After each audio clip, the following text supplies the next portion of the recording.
Hong Kong एक ऐसा शहर जिसे दुनिया न्यूयॉर्क और लंदन के बाद ग्लोबल फाइनेंशियल पावर हाउस के तौर पर जानती है। चमकती गगनचुंबी इमारतें, तेज रफ्तार जिंदगी और आसमान को चीरती रोशनियां। लेकिन आज यही शहर अंधेरे के एक ऐसे दौर से गुजर रहा है जिसकी कल्पना तक किसी ने नहीं की थी। हांगकांग के ताइपो इलाके में स्थित वांग फुक कोर्ट में लगी भीषण आग में कम से कम 128 लोगों की मौत हो गई है और यह आंकड़ा आगे भी बढ़ सकता है। वांग फुक कोर्ट आवासीय कॉम्प्लेक्स में पिछले 3 दिनों से आग का तांडव देखने को मिल रहा है। आग पर लगभग काबू पा लिया गया है और शुक्रवार को संभवतः सर्च और रेस्क्यू मिशन पूरा हो जाएगा। दरअसल हांगकांग के फायर अधिकारियों ने कहा कि उन्हें उम्मीद है कि शुक्रवार को एक बड़े अपार्टमेंट कॉम्प्लेक्स में लगी लगभग 80 सालों की सबसे भयानक आग के बाद वो सर्च और रेस्क्यू ऑपरेशन पूरा कर लेंगे, जिसमें कम से कम 128 लोग मारे गए और दर्जनों लोग अभी भी लापता हैं। बता दें कि हांगकांग के उत्तरी जिले ताइपो में वांग फुक कोर्ट हाउसिंग कॉम्प्लेक्स में 32 मंजिला टावरों में 8 आग की चपेट में आ गए। इस 8 टावरों वाले कॉम्प्लेक्स में 4600 से ज्यादा लोग रहते हैं।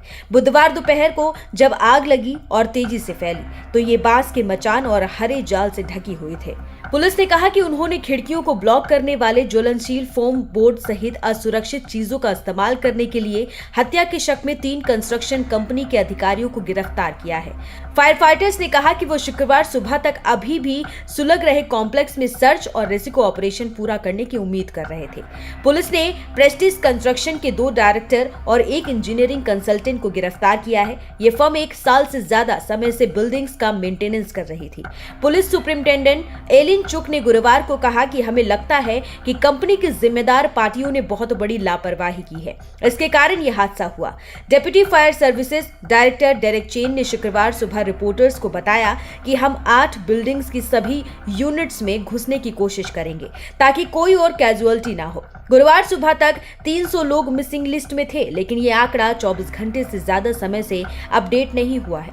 उन्होंने बताया कि फायर डिपार्टमेंट को मदद के लिए की गई 25 कॉल्स का अभी तक कोई हल भी नहीं निकला है। ज्यादातर पीड़ित कॉम्प्लेक्स के 2 टावरों में मिले, जबकि फायर फाइटर्स को कई बिल्डिंगों में जिंदा लोग मिले।